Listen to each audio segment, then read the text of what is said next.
My name is Laura, and I have a library addiction. Hi, Laura. Hey guys, so, oh my gosh.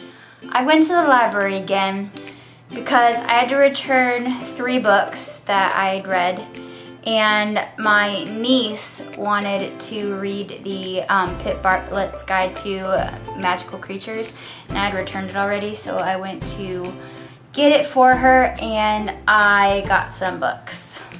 Why does my library have to be so awesome? It is so hot and humid. My hair, seriously, I look like I have a giant pygmy puff on my head. So the first book that I picked up is called The Perfectionists, and this is by Sara Shepard. And while I was there, I went ahead and got the second one as well. In case you were wondering, this is absolutely a new version of Pretty Little Liars. There's 5 girls, and they live in Beacon Heights, Washington, and they're high school seniors, and Mackenzie is desperate to get into Juilliard, even if it means playing a duet with her best friend's boyfriend. Ava isn't above using her assets to get an A. Athletic Caitlin is 1 goal away from a soccer scholarship if she can call a timeout on her relationship drama. Popular Julie has it all, literally, thanks to her hoarder mom, and will do anything to keep her family's secret. And former it girl Parker is experimenting with her wild side. So these girls don't know each other, they're not friends, it's not like Pretty Little Liars, but they all hate the same person.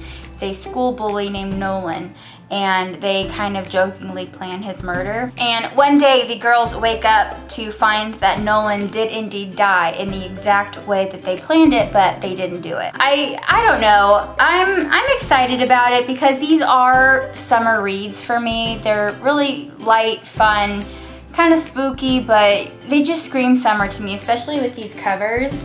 I mean, how much more summer could you possibly get? Like, love it. I love this cover. And this is the second one, like I mentioned, because if I like them the way I started to like the Pretty Little Liars series, I know I'm going to be like, dang it, I wish I got in the second one. So I went ahead and got it. If I don't like it, I can just return it, no big deal. So it's very similar to Pretty Little Liars. There's a few things that are tweaked, but I'm still excited about it. I don't know. I'm a sucker for these kinds of books. And there's like 18 or 16 or 18 of the Pretty Little Liars series, so I just gave up. And I was getting kind of tired of it because it was getting repetitive. But it'll be nice to start a new series that's kind of similar, but you know, there's a little bit of a twist in there. So I'm excited to read both of these.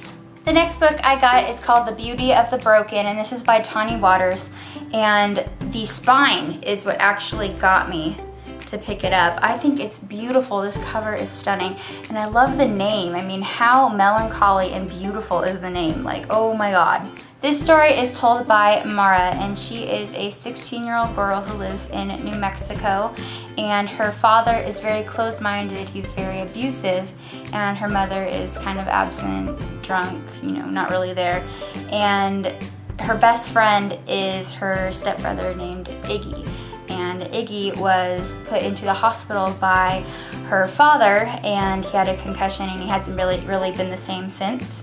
And they raised her in the church to be straight, to be closed-minded, very religious, good girl, that kind of thing.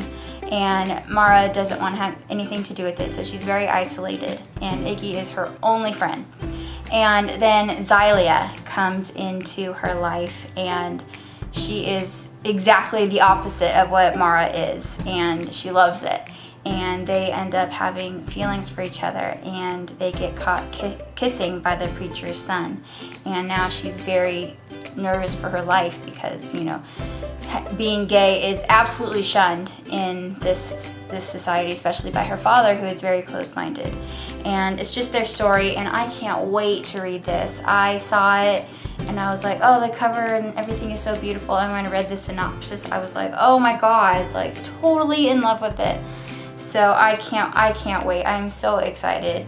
And as I said before, The Beauty of the Broken. Like, how gorgeous is that? Like, it's so sad and haunting and lovely. I also got Welcome to the Dark House by Laurie Stolarz, which is one of my favorite authors, and she wrote the Touch series, which I love so much. And oh, the cover of this book, you guys. How beautiful.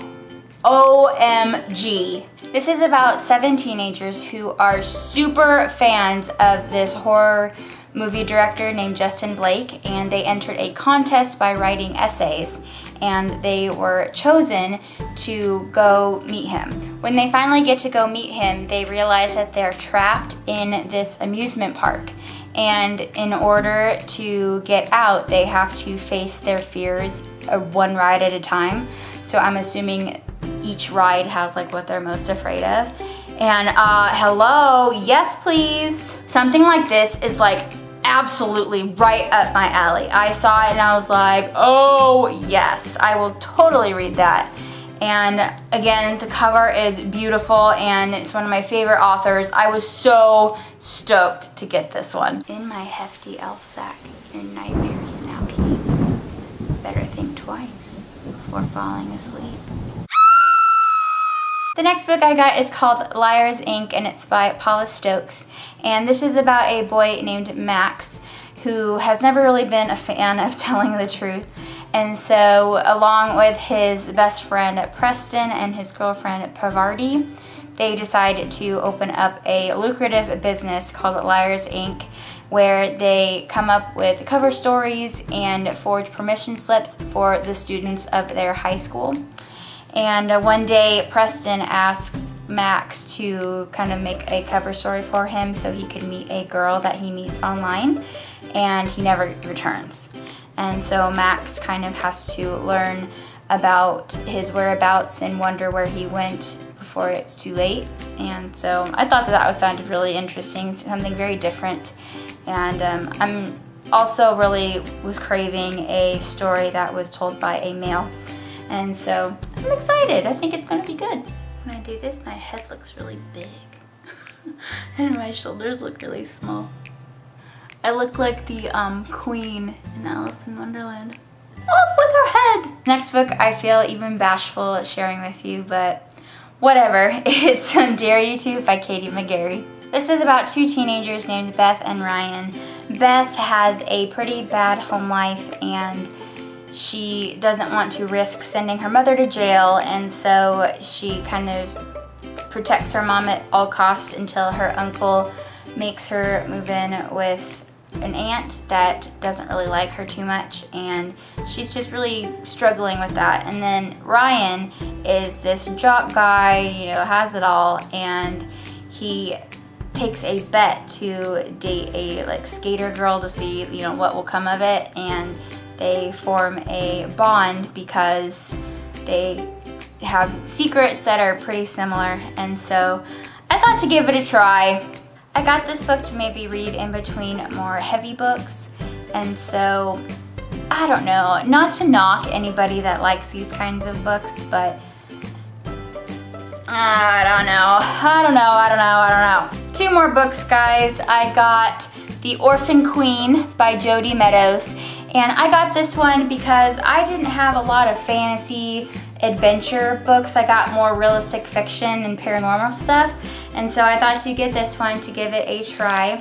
And I'm just gonna go ahead and read you the synopsis because I will do a terrible job explaining it and it sounds really good, so I wanna make sure that it has the proper introduction. In a world where it is forbidden, refugee Princess Wilhelmina's ability to do magic might just be the thing to help reclaim her kingdom or ruin it forever.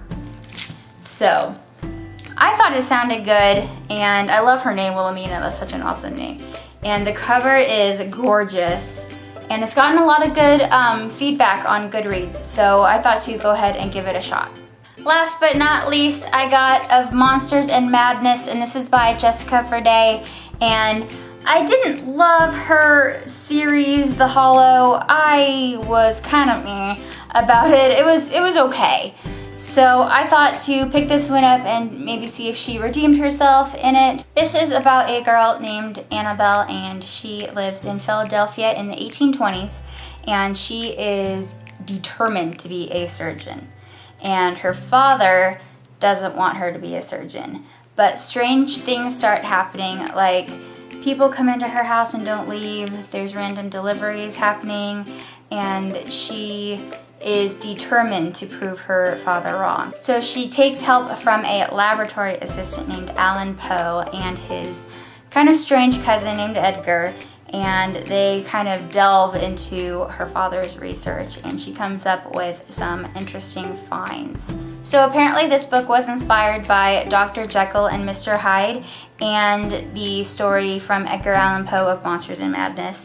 And I am super excited about it. The cover is gorgeous! To me, this book has some qualities and remnants of The Madman's Daughter by Megan Shepard, which I loved. So I'm hoping that this stands up and does a good job because it sounds really good. Alright guys, that is my library haul. It was so unintentional of getting these books, but once I got them, I couldn't stop, and I had an armful, and it was totally worth it, and I regret nothing. So thank you guys so much for watching, and I will talk to you later. Bye! So if this isn't an implication that I'm back in the booktube community, I don't know what is. There are so many of them, and this doesn't even have the 7 books that I'm on the wait list for at the library. So yeah, this is crazy, but I love it, and I know that you guys love it too. So yay for books, woo!